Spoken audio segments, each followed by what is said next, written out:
আসসালামু আলাইকুম।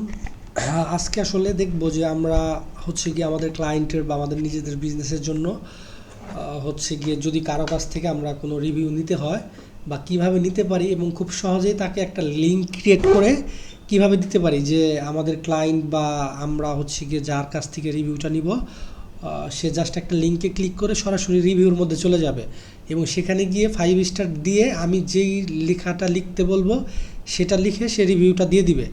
তো এটা করার জন্য যেটা আগে লাগবে সেটা হচ্ছে গিয়ে আগে হচ্ছে ফার্স্টে হচ্ছে গিয়ে আমার গুগল বিজনেস প্রোফাইলে ঢুকতে হবে। তো গুগল বিজনেস প্রোফাইলে ঢোকার জন্য আমার হচ্ছে গিয়ে মানে লিঙ্কটা নিতে হবে, এর জন্য গুগল বিজনেস প্রোফাইলে ঢুকতে হবে। রিভিউ লিঙ্ক কোথায় পাবো? আমি জাস্ট হচ্ছে গিয়ে কি বলে যে আমি একটা ক্লায়েন্টের গুগল বিজনেস প্রোফাইলে ঢুকলাম।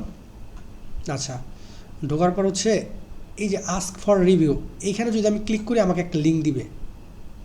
এই যে লিঙ্কটা দিছে, এই লিঙ্কটা জাস্ট কপি করলাম। কপি করে হচ্ছে গিয়ে আমি আমার যার নিকট থেকে একটা রিভিউ দরকার তাকে আমি দিয়ে দিব এবং দিয়ে বলবো যে ভাই আমাকে একটা রিভিউ দিয়ে দেন, এই লেখাটা লিখে দেন, অথবা সম্ভব হলে আমি তাকে লিখে দিব একটা কিওয়ার্ড দিয়ে একটা সুন্দর করে একটা রিভিউ লিখে আমি তাকে দিয়ে দিব, সে জাস্ট কপি পেস্ট করে দিয়ে দিবে।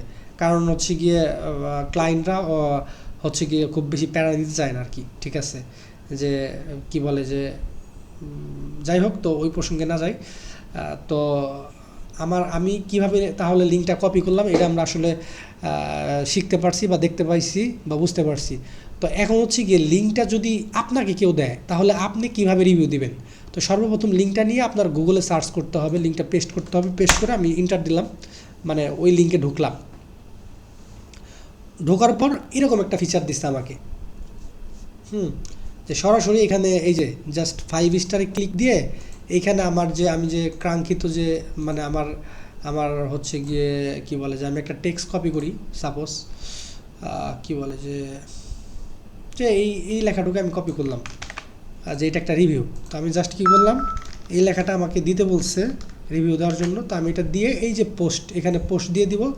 যদি ইমেজ অ্যাড করার প্রয়োজন থাকে সেক্ষেত্রে এখানে ক্লিক করে ইমেজ এই আপলোডে ক্লিক করলে আমার যে ফোন আছে সেই ফোন থেকে আমি ইমেজ বসাইতে পারবো আর কি, বসাতে পারবো, ঠিক আছে? আর এইখান থেকে যদি আমি ফটো বসাতে চাই সেক্ষেত্রে অ্যালবাম বা ইয়াটিয়া ওই দিক থেকে বসবে আর কি। তো আমি সরাসরি আমার ফোনের সেভ করা যে ইমেজগুলো আছে, তো এই যে ব্রাউজে গিয়ে আমি ইমেজগুলো আপলোড করতে পারবো। এখানে গেলে এই যে দেখেন ভিতরে চলে গেল, আমি এই ইমেজটা দিতে গেলে আমার এই যে এইভাবে একটা করলাম, ইমেজ চলে আসলো, ইমেজ কিন্তু এখানে বসে গেছে। তো আমি এটা দিচ্ছি না, এটা দেওয়া যাবে না। তো এইগুলো দিয়ে জাস্ট এই যে পোস্টে আমি দিয়ে দিলে কিন্তু আমার পোস্টটা হয়ে যাবে, ঠিক আছে? তো এইভাবে হচ্ছে গিয়ে আমরা রিভিউগুলো দিতে পারি। আর রিভিউগুলো দিয়ে অবশ্যই আমরা হচ্ছে গিয়ে স্ক্রিনশট দিব। আর তা না হলে কি বলে যে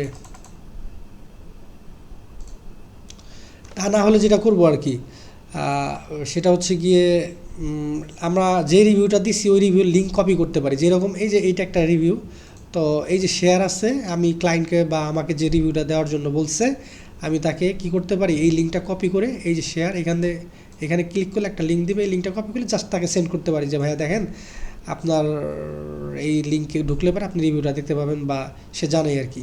তো এইভাবে লিঙ্কটাও তাকে দিয়ে দিতে পারবেন প্রুফ হিসাবে। তো বেটার হচ্ছে গিয়ে স্ক্রিনশট নেওয়া আর কি, কারণ ওই রিভিউ যদি চলে যায় সেক্ষেত্রে, রিভিউ যদি গুগল থেকে রিমুভ করে দেয় সেক্ষেত্রে আপনার এই লিঙ্কটা তখন আর শো করবে না, থাকবে না।